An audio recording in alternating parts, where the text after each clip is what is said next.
படத்தோட ஸ்டார்ட்டிங் சீனில் இந்த வீட்டோட குடும்ப விளக்கு பேரு எமி. இவங்க 2 குழந்தைக்கு மம்மி. ஆனா பசங்க முன்னாடி டம்மி. வாங்குற சம்பளம் என்னமோ கம்மி. இந்த வீட்டு நாய் பேரு ஜிம்மி.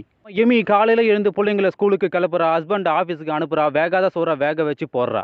வீட்டு நாய் ஜிம்மிக்கு உடம்பு சரியில்லை. அதையும் கூட கூப்பிட்டுக்கிட்டு ஆடு மாடு மாதிரி பசங்களை ஓட்டிக்கிட்டு டிராஃபிக் ஜாம்ல காரு மாட்டிக்கிட்டு எப்படியோ காரை உருட்டிக்கிட்டு பசங்களை லேட்டா ஸ்கூல்ல சேர்க்கிறா. ஏமா பசங்களை லேட்டா கொண்டு வந்தா அப்படின்னு அங்க இருக்கிற டீச்சர்ஸ் கிட்ட கொட்டு வாங்கி லேட்டா வேலைக்கு போய் அங்க இருக்கிற பாஸ் கிட்ட திட்டு வாங்கி அங்கி போன நாய்க்கு சீக்கு வந்து போச்சு. என்னதான் மாங்குன்னு வேலை செஞ்சாலும் ஆபீஸ்ல இவளுக்கு மரியாதையே இல்ல. வேலை முடிஞ்சு வீட்டுக்கு வந்த பிள்ளைங்க தொல்லை, போய் படுத்தா புருஷன் தொல்லை. இனி வாழ்க்கையில நிம்மதியே இல்ல.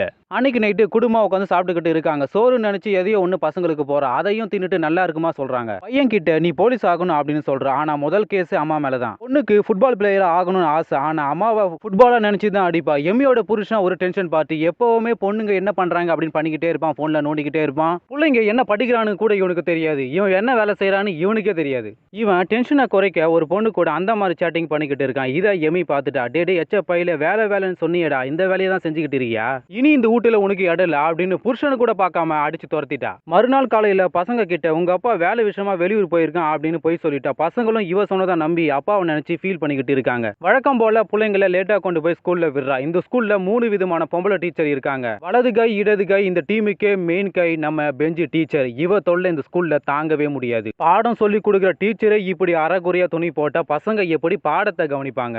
ஸ்கூல்ல பையனை விட்டு போக வந்த ஒரு அம்மா பேரு கார்லா. இவ தான் நம்ம எமியை கெடுக்க போறான்னு அப்ப நமக்கு தெரியாது. இவ இந்த 3 பொம்பளை டீச்சரை திட்டுறா. குழந்தைகளை விட்டு போற பேரண்ட்ஸை கலாய்க்கிறா. இவ கார் டிக்கே இவ்வளவு பெருசா இருக்கே பீப். அந்த பெஞ்சி பொம்பளை நம்ம எமியை மீட் பண்ணி இன்னைக்கு பேரண்ட்ஸ் மீட்டிங் இருக்கு, அதுக்கு நீங்க கண்டிப்பா வந்தாகணும் அப்படின்னு சொல்ற. இதை கேட்ட உடனே எமியும் நான் வரேன்னு சொல்லிட்டா. வழக்கம் போல லேட்டா வேலையை முடிச்சுட்டு லேட்டா பேரண்ட்ஸ் மீட்டிங் அட்டன் பண்றா. ஆனா அங்க இவ உட்கார சேர் கூட இல்லாம இவன் நின்னுகிட்டு இருக்கா. அந்த பெஞ்சு டீச்சரு உங்க பிள்ளைங்க சாப்பிட்ற சாப்பாட்டுல உப்பு கோதுமை கீரை கொட்டு காய்கறி இது எதுவுமே சேர்க்க கூடாது. குறிப்பா உங்க பசங்க கையில சாப்பிடவே கூடாது. இதுல காண்டான ஒரு குழந்தையோட அம்மா, நீ சொன்னதை கேட்டா எங்க பிள்ளைங்க பட்டினியா தான் இருக்கணும். நான் சொன்னதை ஃபாலோ பண்ணல, உங்க பசங்களுக்கு டிசி கொடுக்கப்படும் அப்படின்னு பேரண்ட்ஸை இவ மிரட்டுறா. எங்க டீச்சர் டீமுக்கு ஆளு வேணும், உங்கள்ல இருந்து யாரு வரா அப்படின்னு கேட்கறா. நின்னுக்கிட்டு இருந்த எமி மாட்டிக்கிட்டு. ஆனா அவ உங்க கேடுகட்ட டீமுக்கு என்னால வர முடியாதுன்னு சொல்லிட்டு கிளம்பிட்டா. நிம்மதி இல்லாத எமி பாருக்கு போய் குடிக்கிறா. பக்கத்துல அந்த கார்லா பொம்பளை உட்காந்துக்கிட்டு இருக்கா. அவ தொட்டுக்கா ஊறுகாய் கொடுத்து நம்ம எமியை கரெக்ட் பண்ணிட்டா. பேரண்ட்ஸ் மீட்டிங்ல கேள்வி கேட்ட அந்த பொம்பளையும் அங்கதான் இருக்கா. இவ பேரு கிக்கி. இவளும் நம்ம எமியை கொக்கி போட்டு உஷார் பண்ணிட்டா. பரம்பரை குடிகாரன் கூட இப்படி குடிக்க மாட்டான். அந்த மாதிரி இவங்க 3 பேரும் குடிச்சிட்டு இவங்களோட வாழ்க்கையில் நடந்த சொந்த கதை சோக கதையை சொல்லி அடறாங்க. பார்ல இருந்து கிளம்பி வீட்டுக்கு போகாம சூப்பர் மார்க்கெட் போய் அங்க இருக்கிற எல்லாரையும் தொல்லை பண்றாங்க. கார்ல பொம்பளை குடி போதையில் அங்க இருக்கிற கிழவனை கிஸ் பண்ணிட்டான். அந்த கிழவன் சொர்க்கத்தை பார்த்துட்டான். அந்த கிழவன் கொடுத்து வச்சவன். இவங்க பண்ற அலப்பறையை பார்த்தா ஒரு போலீஸ் இவங்கள தட்டி கேட்கறான். கடைசியில் அந்த போலீஸையே ஓட விட்டாங்க. கடைசியில் 3 மம்மியும் சூப்பர் மார்க்கெட்டை கும்மி எடுத்துட்டாங்க. குடி போதையில படுத்த எமி காலையில லேட்டா எழுந்து கிச்சனுக்கு வர. பிள்ளைங்க பசியில கட்னி கேக்குது, மறுபடியும் மன்னிக்கவும் சட்னி கேக்குது. ஆனா சோறு கூட ஆக்கி போடாம கடைசியில் பிள்ளைங்களை பட்டினி போட்டுட்டான். நம்ம அம்மா ஏன் இப்படி பண்றாங்க அப்படின்னு பிள்ளைங்களுக்கு ஒண்ணுமே புரியல. நம்ம அம்மாவுக்கு என்னதான் ஆச்சு? நம்ம எமி காரையே மாட்டு வண்டி மாதிரி ஓட்டுவா. ஆனா இன்னைக்கு ஜெட்டு மாதிரி ஓட்டிக்கிட்டு பிள்ளைங்களை ஸ்கூல்ல கொண்டு போய் விடுறா. இந்த பெஞ்சு டீச்சர் நம்ம எமியை பார்த்து இன்னைக்கு நடக்க போற பேரண்ட்ஸ் மீட்டிங் அட்டன் பண்ண சொல்றா. இதுல கடுப்பான நம்ம எமி இவளை அசிங்கமா திட்டிட்டு காரி துப்பிட்டு அங்கிருந்து கிளம்பிட்டா. இதுல காண்டான இந்த டீச்சர் எமி மகளை கும்மி எடுக்க போறா. எமி அந்த கீக்கி பொம்பளைக்கு கால் பண்ணி படத்துக்கு போலாமா அப்படின்னு கேட்க, அதுக்கு அந்த கீக்கி என் குழந்தைக்கு டைப்பர் மாத்திட்டு உடனே கிளம்புறா அப்படின்னு சொல்றா. நல்ல அம்மா. கார்லாவுக்கு கால் பண்ணா அவ ஆல்ரெடி படம் பார்த்துக்கிட்டு காலை ஆட்டிக்கிட்டு இருக்கேன்னு சொல்றா. அதுக்கப்புறம் இவங்க 3 பேரும் ஸ்பைடர்மேன் நோ வே படத்தை பார்த்து என்ஜாய் பண்ணிக்கிட்டு இருக்காங்க. Hello Peter. அங்க இருந்து கிளம்பி பாருக்கு போய் கோட்டரை அடிச்சுக்கிட்டு இருக்காங்க. என் புருஷனை நான் அடிச்சு துரத்திட்டேன் அப்படின்னு எமி அழுதுகிட்டே சொல்றா. கார்லா என் புருஷனுக்கு நான் துரோகம் பண்ணிட்டேன், அதனால அவன் என்ன அடிச்சு துரத்திட்டான். ஆனா இன்னைக்கு ஒவ்வொரு நாளைக்கு ஒவ்வொரு புருஷன் எனக்கு. அதே மாதிரி நீயும் இங்க யாராவது கரெக்ட் பண்ணு அப்படின்னு கார்லா சொல்ல, இவ பேச்சை கேட்டுக்கிட்டு எமி இந்த பாருக்குள்ள இருக்கிற ஆண்களை கரெக்ட் பண்றா. ஆனா நான் 2 குழந்தைக்கு அம்மான்னு சொன்ன உடனே எல்லாம் ஓடிட்டானுங்க. இனிமேல் ஒவ்வொரு பொண்ணும் நான் 2 குழந்தைக்கு அம்மான்னு எழுதி ஒட்டுங்க, பசங்களை ஏமாத்தாதீங்க. ஒரு அழகான ஆம்பளை அங்க வரான். அவனை மீட் பண்ணி பேசிக்கிட்டு அவனை கிஸ் பண்ணிட்டான். அவனோட மூக்க உடைச்சிட்டா. திடீர்னு அவன் பயந்துட்டான். டேய் யாரா நீ அப்படின்னு பார்த்தா இவன் வேற யாரும் இல்ல, எமி பொண்ணோட ஃப்ரெண்டோட அப்பா. என்னதான் நமக்கேத்த பொண்டாட்டிய ஊர் முழுக்க தேடினாலும் கடைசியில பக்கத்திலே இருக்கும். இதுதான் வாழ்க்கையும் கூட. திடீர்னு எமி புருஷன் வீட்டுக்கு வந்து தின்னுக்கிட்டு இருக்கான். டே எச்சப்பையில யாரை கேட்டு வீட்டுக்குள்ள வந்து, அடியே நான் செஞ்சது தப்பு தான், என்ன மன்னிச்சிரு, நம்ம 2 பேரும் ஒன்னா இருந்தா நம்ம பசங்க நல்லா இருப்பாங்க அப்படின்னு சொல்றான். இதை கேட்ட உடனே எமி என் பிள்ளைங்களுக்கு எனக்கு வளர்க்க தெரியும், நீ மூடிட்டு போடா அப்படின்னு இவனை கழுத்தை பிடிச்சி வெளியே தள்ளிட்டா. எமி பொண்ணை பார்க்க ஸ்கூலுக்கு போறா. அங்க போய் பார்த்தா இவ பொண்ணு அழுதுகிட்டு இருக்கா. ஏமா அழுதுகிட்டு இருக்க? அந்த ஃபுட்பால் கோச் என்ன டீம்ல இருந்து தூக்கிட்டாமா. இதுல வெறியான எமி அந்த ஃபுட்பால் கோச் ரூம் கதவை எட்டி உதைச்சு உள்ள போய் அவனை அடிக்க போறா. இவன் பயந்து போய் உன் பொண்ணை தூக்க சொன்னது அந்த பெஞ்சு டீச்சர், அவ சொன்னா நான் செஞ்சேன். எமி வெறி கொண்டு அவளை தேடிக்கிட்டு போனா. அவளும் 40 டீச்சரும் தின்னுக்கிட்டு இருக்காங்க. அடியே பெஞ்சு யாரை கேட்டுட்டு என் பொண்ணை தூக்குன? அன்னைக்கு என் மூஞ்சில காரி துப்பிட்டு போனல, இப்ப புரியுதா என் பலம் என்னன்னு? இந்த பிஏடி டீமுக்கு நான் தாண்டி தலைவி, உன்னால என்ன பண்ண முடியும்? இதுல காண்டான எமி, அடியே கோழி மிதிச்சு கொஞ்சம் சாகாது, ஆனா நான் அடிச்சேன் நீ செத்துருவ. இந்த வருஷம் நடக்க போற பிஏடி எலெக்ஷன்ல உனக்கு எதிராக நான் போட்டி போடுறேன், உன்னால முடிஞ்சா என்ன ஜெயிச்சுக்கோ அப்படின்னு பெஞ்சுக்கு எதிராக சவால் விட்டுட்டு எமி போயிட்டா. எமி கீக்கியையும் கார்லாவையும் வீட்டுக்கு வர வச்சு நடந்த எல்லாத்தையும் சொல்ற. இதை கேட்ட கீக்கியும், நம்மளால அவளை ஜெயிக்கவே முடியாதுப்பா.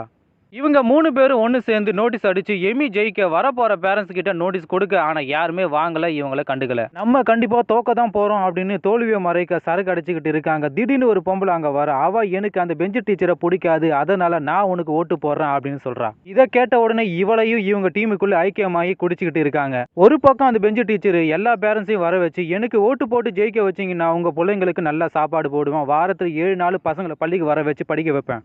டீச்சர் பாடம் எடுத்தா பசங்க தூங்குவாங்க, ஆனா இவ எடுத்த லெக்சருக்கு பெத்தவங்க தூங்கிட்டாங்க. எமியும் இவ ஃப்ரெண்ட்ஸும் குடிச்சு என்ஜாய் பண்றத போட்டோ எடுத்து எல்லா பேரண்ட்ஸுக்கும் அனுப்பிட்டாங்க. இதை பார்த்த உடனே பேரண்ட்ஸ் மீட்டிங்னா இப்படிதான் இருக்கணும். உடனே எல்லாரும் கிளம்பி எமி வீட்டுக்கு போய் பார்ட்டி பண்ணி என்ஜாய் பண்ணிக்கிட்டு இருக்காங்க. எமி, எனக்கு ஓட்டு போட்டு ஜெயிக்க வச்சீங்கன்னா கஷ்டப்பட்டு படிக்கிற உங்க பசங்களை இஷ்டப்பட்டு படிக்க வைப்பேன், வாரத்தில் 6 நாள் பள்ளிக்கூடம், நீங்க எப்ப வேண்டுமானாலும் உங்க பசங்களை லேட்டா கொண்டு போய் ஸ்கூல்ல விடலாம், இதுவே என் கட்டளை, அதுவே என் சாசனம். இதை கேட்ட பேரண்ட்ஸ் இவளுக்கு ஓட்டு போட ரெடி ஆயிட்டாங்க. திடீர்னு பெஞ்சு டீச்சர் அங்க வந்துட்டா. இவ சொன்னதை கேட்ட உடனே, நீ எப்படி ஜெயிக்கிற நானும் பாக்குறேன்டி அப்படின்னு இவளுக்கு எதிராக ஒரு பிளானை போடுறா. எமி பொண்ணு ஸ்கூல்ல யூஸ் பண்ற லாக்கர் ரூமை திறந்து அதுக்குள்ள சிகரெட் பாக்கெட்டை வச்சுட்டா. ஸ்கூல் ஹெட் மாஸ்டர் எமிக்கு கால் பண்ணி, உங்க பொண்ணு லாக்கர் ரூம்ல சிகரெட்டை வச்சிருக்கா, ஏமா சிகரெட் பிடிக்கிற அப்படின்னு கேட்டா, பிடிக்கலன்னா கீழே விழுந்துரும் அப்படின்னு என்னையே கலாய்க்கிறா. இந்த ஸ்கூலோட மானத்தை உங்க பொண்ணு வாங்கிட்டா, டிசி கொடுக்குறான் வாங்கிட்டு போங்க. அம்மா குடிக்கிறா, பொண்ணு சிகரெட் பிடிக்கிறா அப்படின்னு ஸ்கூல் முழுக்க எல்லாருக்கும் தெரிஞ்சு இவளையும் இவ பொண்ணையும் கழுவி ஊத்திட்டாங்க. எப்படியோ பெஞ்சு நினைச்சது நடந்து போச்சு. ஒரு பக்கம் எமி பையனுக்கு அம்மா குடிக்கிறது இவனுக்கு பிடிக்கல, பொண்ணுக்கு இவ கூட இருக்கவே பிடிக்கல.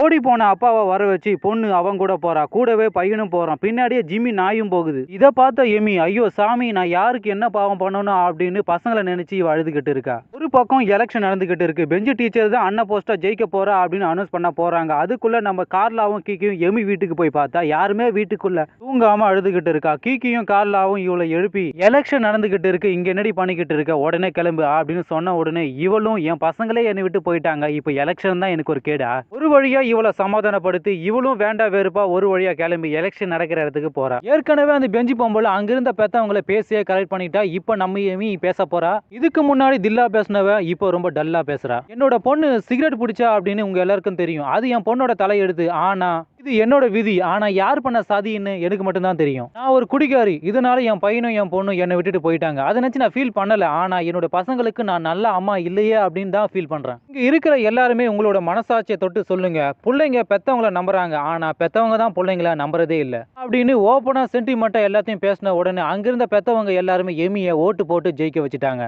உள்ள ஒன்று வச்சுக்கிட்டு வெளியே ஒன்று பேசினா அவன் நல்லவன், எல்லாத்தையும் ஓப்பனாக பேசினா அவன் கெட்டவன். தோத்து போன பெஞ்சு டீச்சர் காரில் உட்காந்து அழுதுகிட்டு இருக்கா. இதை பார்த்த எமி அங்கே போய் அவளை சமாதானப்படுத்துறா. எதிரியா இருந்தாலும் வாழ வச்சு தான் பழக்கம் அப்படின்னு டைலாக விட்டுட்டா. கடைசியில் பெஞ்சு டீச்சரையும் எமி கரெக்ட் பண்ணிட்டா. எங்க அம்மா எலெக்ஷனில் ஜெயிச்சிட்டாங்க அப்படின்னு பிள்ளைங்க ரெண்டும் வீட்டுக்கு வந்துட்டாங்க. இவ்வளோ நாளாக டம்மியாக தெரிஞ்ச எமி இன்னைக்கு தான் இவன் மம்மியா தெரியுறா. அப்போ கூட புருஷனை வீட்டில் சேர்க்கவே இல்லை. இன்னொரு பக்கம் கீக்கி இவ்வளோ நாளாக புருஷனுக்கு அடங்கி போனா, இனிமேல் புருஷன் அடக்க போறா, அடக்கி ஆள போறா, இனிமேல் இவ தான் இந்த வீட்டோட ராஜா. இன்னொரு பக்கம் அந்த கார்ல பொம்பளை அவளோட பையனை ஸ்கூல்ல விட்டு போறா. இவளுக்கு இவ்வளவு பேர் பையனா அப்படி நமக்கே டவுட்டா இருக்கு. இவ்வளவு நாளா விபச்சாரியா இருந்தவ இனிமேல் தான் சம்சாரியா வாழ போறா. அந்த பெஞ்சு பொம்பளை இவங்க 3 பேரையும் வர வச்சு பார்ட்டி பண்ண ஃபிளைட்ல கொண்டு போறா. இவங்க திருந்தவே மாட்டாங்க. இதோட படம் முடியுது.